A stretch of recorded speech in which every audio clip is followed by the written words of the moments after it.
이번 사연의 주인공은 올해 73세이신 박영숙 할머니입니다. 할머니는 5년 전 남편을 여의고 혼자 사시게 되었어요. 할머니에게는 두 아들이 있었는데 큰아들은 서울에서 회사를 다니고 있고 둘째 아들은 할머니와 함께 살면서 작은 사업을 하고 있었어요. 문제는 둘째 며느리였습니다. 둘째 며느리 김미연 씨는 결혼 초기부터 시어머니와 사이가 좋지 않았어요. 하지만 표면적으로는 효부인 척 연기를 하고 있었죠. 어머님, 저희가 모시겠습니다. 어머님 혼자 계시면 걱정되거든요. 미연 씨는 겉으로는 이렇게 말했지만 속으로는 전혀 다른 생각을 하고 있었어요. 박영숙 할머니는 남편이 돌아가시면서 꽤 많은 재산을 물려받으셨어요. 시내 중심가 아파트 한 채 시가 약 8억, 은행 예금 3억 원, 적금과 펀드 등 2억 원, 총 약 13억 원의 재산. 이 정도면 노후 걱정 없이 편안하게 사실 수 있는 금액이었죠. 할머니는 평소에 내가 죽으면 두 아들이 반반씩 나눠 가져라라고 말씀하셨어요. 하지만 둘째 며느리 미연 씨에게는 다른 욕심이 있었죠. 결혼 3년 차부터 미연 씨의 본성이 조금씩 드러나기 시작했어요. 어머님, 요즘 기억력이 많이 떨어지신 것 같아요. 어제 말씀하신 걸 오늘 또 말씀하시고. 어머님, 혹시 치매 검사 한번 받아보시는 게 어떨까요? 요즘 건망증이 너무 심하신 것 같아서요. 미연 씨는 기회가 있을 때마다 시어머니의 기억력에 문제가 있다는 식으로 말했어요. 하지만 할머니는 전혀 치매가 아니었어요. 오히려 또래에 비해 정신이 매우 맑으셨죠. 며느리가 왜 자꾸 내가 치매라고 하는 걸까? 할머니는 처음에는 며느리가 자신을 걱정해서 하는 말인 줄 알았어요. 하지만 시간이 지날수록 뭔가 이상하다는 생각이 드셨죠. 작년 봄 할머니에게 갑작스러운 일이 벌어졌어요. 길을 걷다가 넘어져서 발목을 다치신 거예요. 심하게 다쳐서 3주 동안 병원에 입원해야 했어요. 어머님, 걱정 마세요. 퇴원할 때까지 제가 집안일 다 챙길게요. 미연 씨는 이때부터 시어머니의 모든 일을 대신 처리하기 시작했어요. 병원비 지불, 각종 공과금 납부, 심지어 은행 업무까지. 어머님 통장하고 도장 좀 맡겨주세요. 병원비도 내야 하고 공과금도 내야 하거든요. 할머니는 며느리를 믿고 통장과 도장을 맡겼어요. 하지만 이때부터 미연 씨의 진짜 계획이 시작된 거였어요. 할머니가 병원에 입원해 계시는 동안 미연 씨는 집에서 이상한 행동을 하기 시작했어요. 시어머니의 방을 뒤지면서 혹시 다른 통장이나 중요한 서류가 없나 찾아봤거든요. 이게 뭐지? 미연 씨는 시어머니의 서랍에서 여러 개의 통장을 발견했어요. 예금 통장, 적금 통장, 심지어 펀드 서류까지. 이렇게 많은 돈이 있었다고? 미연 씨는 그때서야 시어머니의 정확한 재산 규모를 알게 되었어요.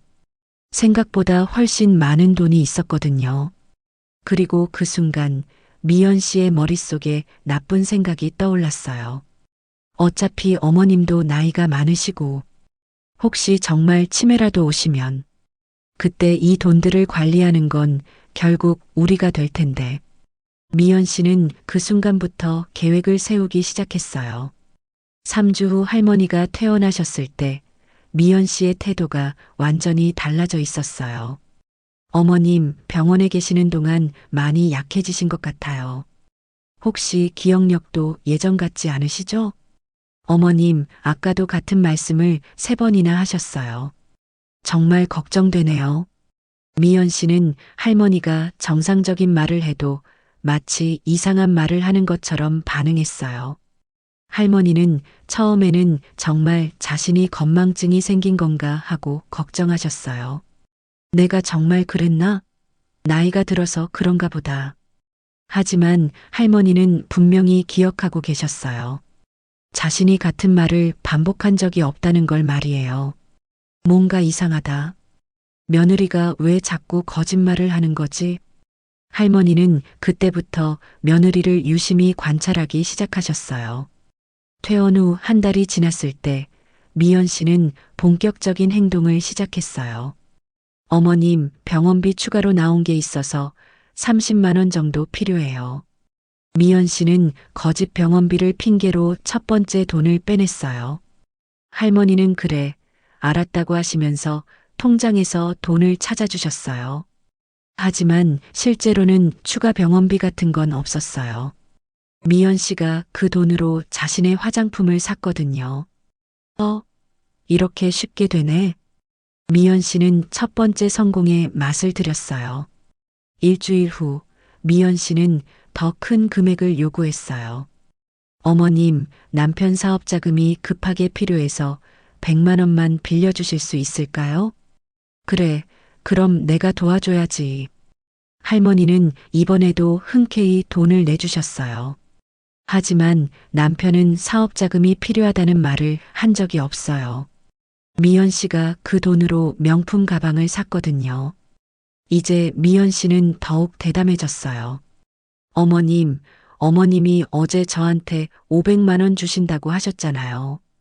기억 안 나세요? 할머니는 깜짝 놀라셨어요. 내가 언제 그런 말을 했니? 어머님, 어제 저녁에 분명히 말씀하셨어요. 미연아, 내가 고생 많이 하니까 500만 원 줄게라고 하셨잖아요. 미연 씨는 거짓말을 태어나게 했어요. 할머니는 분명히 그런 말을 한 적이 없다는 걸 알고 계셨어요. 하지만 며느리가 너무나 당당하게 말하니까 혹시 정말 자신이 잊어버린 건 아닌가 하는 생각이 드셨죠. 정말 내가 그런 말을 했나? 요즘 기억력이. 할머니는 결국 500만 원을 주셨어요. 이때부터 미연 씨는 확신했어요. 어머님이 정말 치매인가 보다. 아니면 적어도 기억력이 많이 떨어지신 것 같다. 이제 미연 씨는 본격적으로 계획을 실행에 옮겼어요. 어머님, 은행에서 전화 왔는데 적금 만기가 되었다고 해요. 제가 대신 가서 받아올게요. 어머님, 펀드 수익이 많이 났다고 하니까 정리해서 현금으로 바꿔놓을게요. 미연 씨는 거의 매주 이런 핑계를 대면서 할머니의 돈을 빼내기 시작했어요. 하지만 할머니는 바보가 아니었어요. 점점 이상하다는 생각이 드셨거든요. 내가 분명히 3억이 있었는데 지금은 2억밖에 없네. 할머니는 통장 정리를 하다가 돈이 계속 줄어드는 걸 발견하셨어요. 며느리야, 우리가 요즘 돈을 많이 썼나? 통장에 돈이 많이 줄었네. 그러자 미연 씨가 대답했어요. 어머님, 병원비도 많이 나갔고 집 수리 비용도 들어갔잖아요. 어머님이 다 승인해 주셨는데 기억 안 나세요? 내가 그랬나? 할머니는 혼란스러우셨어요. 분명히 그런 큰 돈을 쓴다고 승인한 기억이 없는데 며느리가 너무 당당하게 말하니까 혹시 정말 자신이 잊어버린 건 아닌가 싶었거든요. 어느 날 할머니는 우연히 며느리가 명품 매장에서 나오는 걸 보셨어요. 어머, 미연이가 저런 비싼 가방을 언제 샀지? 할머니는 며느리가 들고 있는 가방이 수백만 원짜리라는 걸 아셨어요. 예전에 백화점에서 본 적이 있었거든요. 우리 집 형편에 그런 비싼 가방을 살 여유가 있나? 그때 할머니는 확신하셨어요. 며느리가 내 돈을 훔쳐가고 있구나. 하지만 할머니는 바로 추궁하지 않으셨어요. 대신 더 확실한 증거를 잡기로 결심하셨죠. 그날 밤 할머니는 깊은 생각에 빠지셨어요. 며느리가 나를 치매라고 생각하고 있구나. 그럼 내가 정말 치매인 척 연기를 해서 며느리가 어떤 짓을 하는지 다 지켜봐야겠다. 할머니는 그 순간 완벽한 계획을 세우셨어요. 치매 연기를 하면서 며느리의 모든 행동을 관찰하고 증거를 수집해서 나중에 한 번에 응징하는 거였어요. 다음 날부터 할머니의 연기가 시작되었어요. 오늘이 며칠이지? 아침에 뭘 먹었는지 기억이 안 나네. 미연아, 너 누구니? 아, 우리 며느리구나. 할머니는 일부러 건망증이 심한 척, 가끔 며느리를 못 알아보는 척 연기하셨어요. 미연 씨는 이 모습을 보고 완전히 확신했어요. 정말 치매가 온 것 같네. 이제 진짜 마음대로 할 수 있겠다. 이때부터 미연 씨의 횡령은 더욱 대담해졌어요. 할머니의 치매 연기가 시작된 후 며느리 미연 씨의 행동은 점점 더 노골적이 되었어요. 어머님, 제가 어머님 돈 관리 좀 해드릴게요. 어머님 혼자서는 힘드실 것 같아서요. 미연 씨는 아예 할머니의 모든 통장과 도장을 가져갔어요. 그리고 할머니 모르게 이런 일들을 했어요. 한 달 차에는 적금 해지를 했어요. 미연 씨는 할머니의 적금 5개를 모두 해지했어요. 총 8천만 원이었죠. 어머님, 적금 이자가 너무 낮아서 더 좋은 상품으로 바꿔드렸어요. 하지만 실제로는 그 돈을 자신의 계좌로 옮겼어요. 2달 차에는 모든 펀드를 정리했어요. 할머니가 가지고 있던 펀드를 모두 팔았어요. 수익금까지 합쳐서 6천만 원이었죠. 어머님, 펀드가 위험하다고 해서 안전한 예금으로 바꿔드렸어요. 역시 거짓말이었어요. 그 돈도 자신의 계좌로 들어갔죠. 그리고 3달 차에는 할머니의 정기예금까지 손을 댔어요. 1억 2천만 원이었어요. 어머님, 급한 일이 있어서 잠깐 빌려 쓸게요. 나중에 꼭 갚을게요. 하지만 갚을 생각은 전혀 없었어요. 이 모든 과정에서 할머니는 치매인 척 연기하면서도 모든 걸 다 지켜보고 계셨어요. 할머니는 매일 일기를 쓰셨어요. 며느리가 무슨 말을 했는지, 어떤 행동을 했는지 모두 기록해 두셨죠. 3월 15일 미연이가 적금 해지했다고 함. 더 좋은 상품으로 바꿨다고 하는데 거짓말인 것 같음.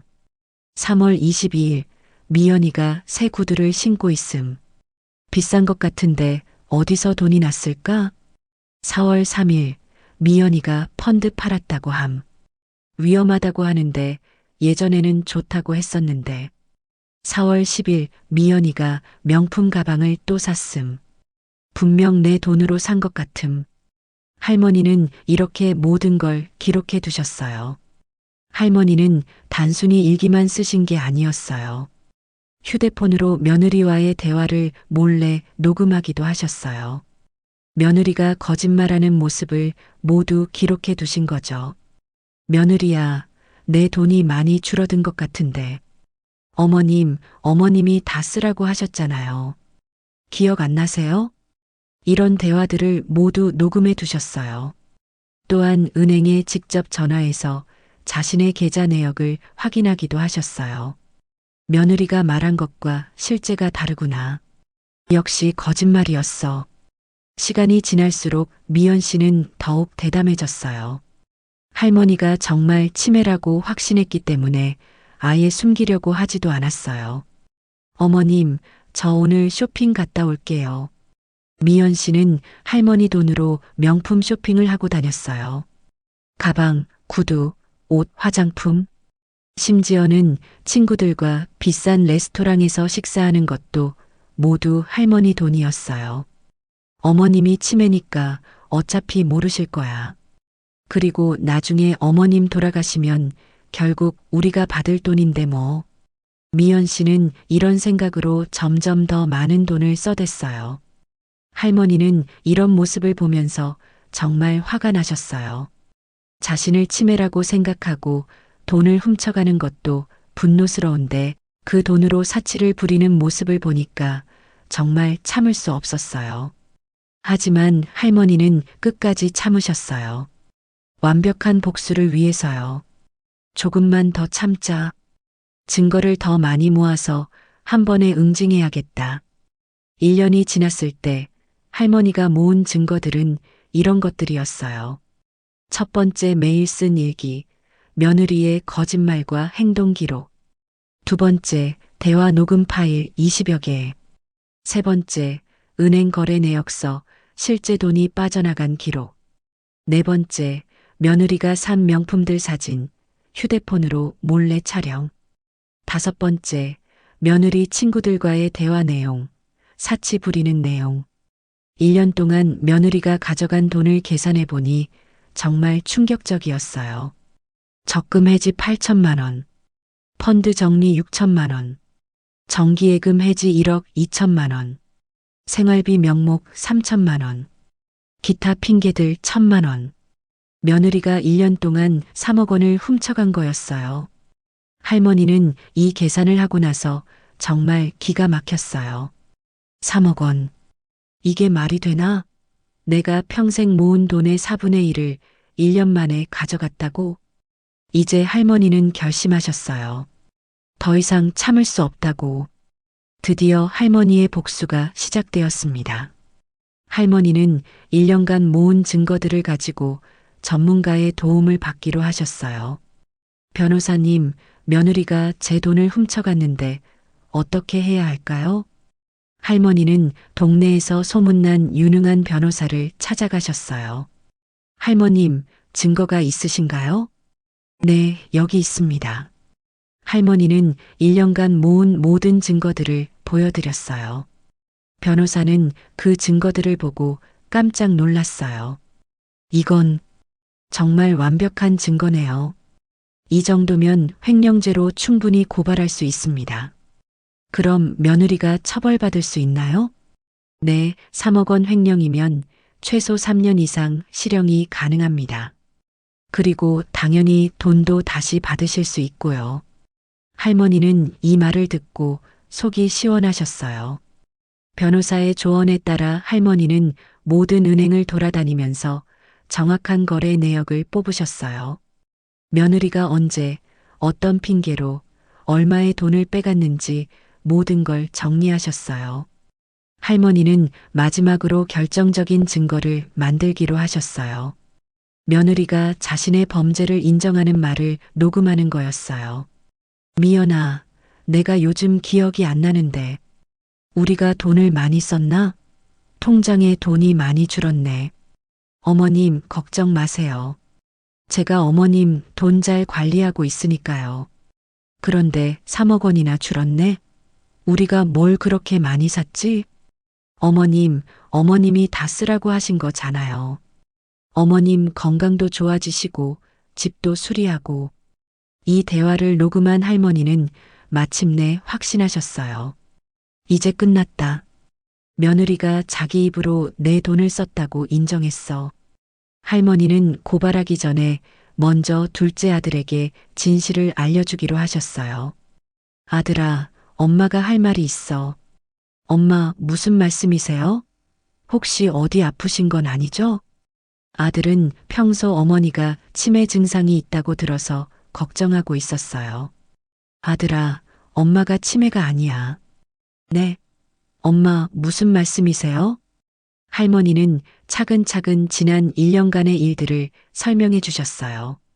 며느리가 자신을 치매라고 생각하고 돈을 훔쳐간 것, 자신이 일부러 치매 연기를 하며 증거를 모은 것, 그리고 며느리가 총 3억 원을 가져간 것까지. 아들은 이 말을 듣고 완전히 충격을 받았어요. 엄마, 그게 정말이에요? 여기 증거가 다 있어. 1년 동안 엄마가 모은 거야. 할머니는 일기장, 녹음 파일, 은행 거래 내역 등을 모두 보여주셨어요. 아들은 그 증거들을 보고 말문이 막혔어요. 이런 내가 어떻게 이런 여자와 결혼을 했지? 아들은 정말 충격을 받았어요. 자신의 아내가 이런 일을 저질렀다는 게 믿어지지 않았거든요. 엄마, 정말 죄송해요. 제가 아내를 제대로 못 봐서. 아들아, 내 잘못이 아니야. 하지만 이제 결정을 해야 해. 엄마는 며느리를 고발할 거야. 아들은 한참을 고민하더니 고개를 끄덕였어요. 엄마가 옳으세요. 이런 일은 절대 용서할 수 없어요. 드디어 할머니의 복수 계획이 실행에 옮겨졌습니다. 할머니는 변호사와 함께 경찰서를 찾아가셨어요. 횡령죄로 고발하고 싶습니다. 어떤 사건인가요? 할머니는 경찰관에게 모든 상황을 설명해 드렸어요. 경찰관도 이 사건을 듣고 깜짝 놀랐어요. 1년간 치매 연기를 하시면서 증거를 모으셨다고요?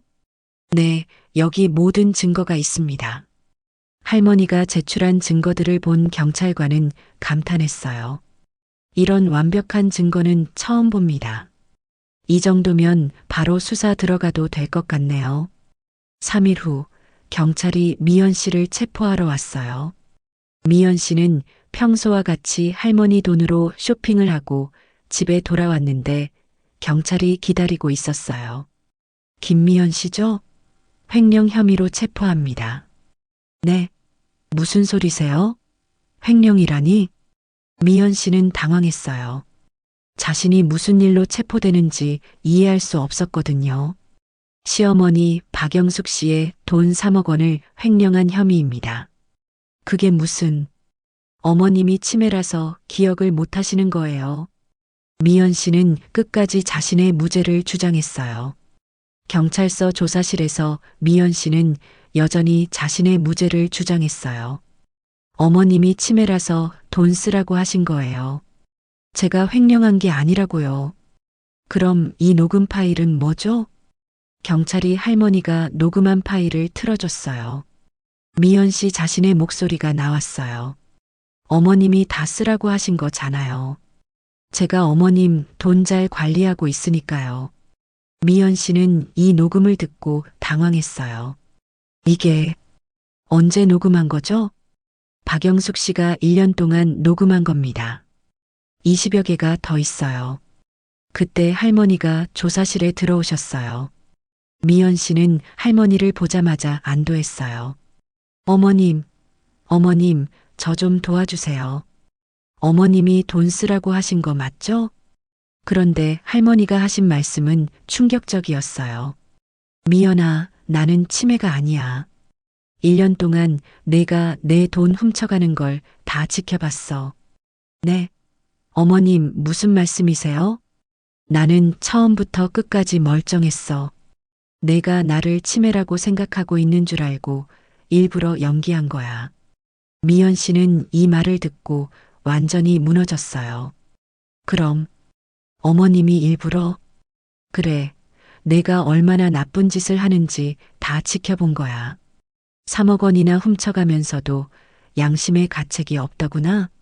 미연 씨는 그제서야 자신이 완전히 속았다는 걸 깨달았어요. 미연 씨는 그 자리에서 완전히 무너졌어요. 어머님, 저는 정말 이제 와서 사과해도 늦어. 1년 동안 내 돈으로 명품 사고 친구들과 사치하고 그게 사람이 할 짓이니? 할머니의 차갑고 단호한 목소리에 미연 씨는 더 이상 할 말이 없었어요. 경찰관님, 저 다 자백할게요.